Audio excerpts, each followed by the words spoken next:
جس کی داڑھی مبارک سنت کے مطابق نہ ہو اس کی پیچھے نماز ہوتی ہے؟ جی بالکل نہیں ہوتی۔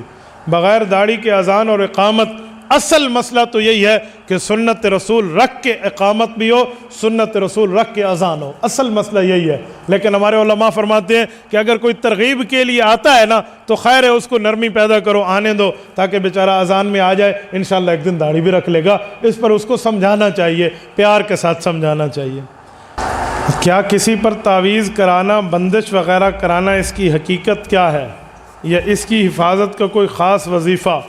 میرے دوستو، کسی پر کالا جادو کرانا، بندش کرانا، تعویذات کرانا، یا اگر کفر نہیں ہے تو کفر کی پڑوسی ہونا ضرور ہے، بہت بڑا جرم ہے، اس سے 100% بچیے۔ اس سے حفاظت کے جو اعمال ہیں وہ آپ کو مل جائیں گے۔ منزل لکھی ہوئی ہے حضرت مولانا طلحہ کاندھلوی رحمہ اللہ کی، وہ منزل لے لیں، اس کو دن میں ایک بار پڑھ لیا کریں۔ امتحانی انٹرویو میں کامیابی کے لیے آخری منازل میں داخل ہونے کے بعد اچانک ناکام ہو جانا، اس کی وجہ کیا ہو سکتی ہے؟ یاد رکھیں، جس کو آپ سمجھتے ہیں میں ناکام ہوا ہوں، ہو سکتا ہے تمہیں اس کی ناکامی نظر آ رہی ہو اور وہ اس سے زیادہ بہتر آپ کو ملنے والا ہو۔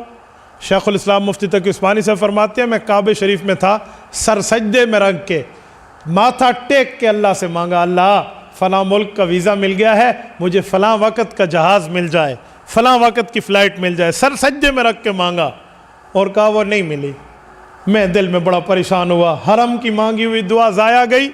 جب میں دوسری فلائٹ سے اس ملک میں پہنچا، ان لوگوں کو میں نے کہا میں کل آ رہا تھا لیکن اس فلائٹ میں نہ آ سکا، حالانکہ میں نے مانگا تھا، بس اسی میں بھی اللہ کی مرضی ہوگی۔ انہوں نے فرمایا لوگوں نے کہ حضرت آپ شکر کریں۔ کہا جی وہ کیسے؟ کہا کل وہ فلائٹ اغوا ہو گئی ہے، ہائی جیک ہو گئی ہے۔ تو فرماتے مجھے پھر یقین ہوا کہ دیکھو اللہ پاک نے میرے لیے کیا چاہا اور میں کیا سمجھ رہا تھا۔ یہ نہ سمجھنا میں ناکام ہوا، یہ سمجھنا مجھے اس سے بہتر ملے گا۔ کیا یہ بات سچ ہے کہ اللہ کی راہ میں ایک تبلیغ میں ایک نیکی 49 کروڑ پر؟ میرے بھائیو، 49 کروڑ کیا ہے؟ قرآن کریم میں واللہ یضاعف لمن یشاء، اللہ اس سے بھی بڑھ کے دے گا۔ 49 کروڑ تو بہت چھوٹی چیز ہے۔ اللہ کے راستے میں خرچ کریں، وہ مدرسہ ہو اللہ کا راستہ، وہ خانقاہ ہو اللہ کا راستہ، وہ تبلیغ ہو اللہ کا راستہ، وہ حق والا جہاد فی سبیل اللہ ہو اللہ کا راستہ، وہ اسلامی سیاست ہو اللہ کی رضامندی کے لیے۔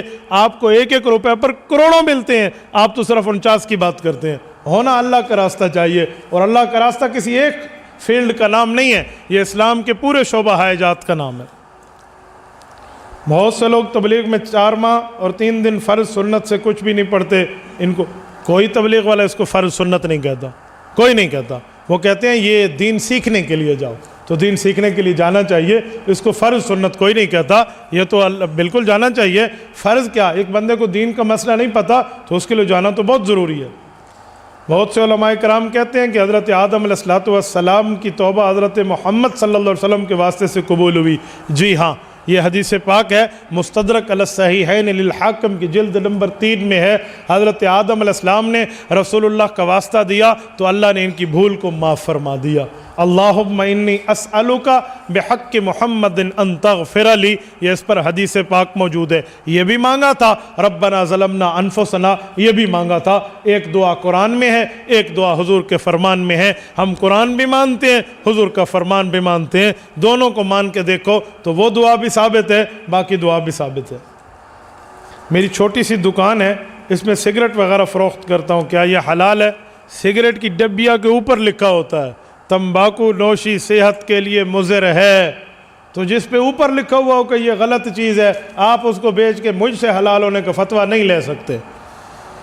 ساتھ ایزی لوڈ بھی کرتا ہوں لوگوں کو انٹرنیٹ کے پیکج لگا کے۔ جی ہاں، انٹرنیٹ کا پیکج لگا کے دینا یہ کوئی حرام نہیں ہے، اس سے دینی چیزیں بھی ہو سکتی ہیں۔ اس کی مثال ایسی ہے جیسے آپ چھری بیچیں، آپ سے کوئی چھری لے تو چھری سے اپنی بکری کو ذبح کرے تو جائز ہے، اور کسی اور کو چھری مار دے تو بیچنے والا تو گناہ گار نہیں ہے نا۔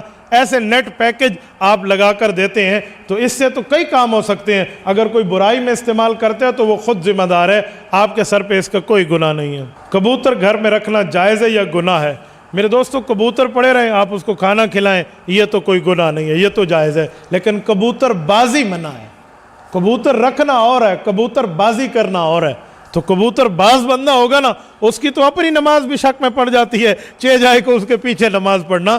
کبوتر بازی والا معاملہ چھوڑیں، لوگ کبوتر رکھتے ہیں پھر دوسروں کے پٹھا بے کو پکڑ کے گنا ہے تو یوں کسی کے بھگا کے بھی لے آتے ہیں، تو اس طرح غلط کام ہے، ان چیزوں سے بچیں۔ باقی کوئی پرندہ آپ گھر میں رکھ کے پالیں، آپ کو منع نہیں ہے، اس کو کھانا پینا وقت پہ دیا کریں۔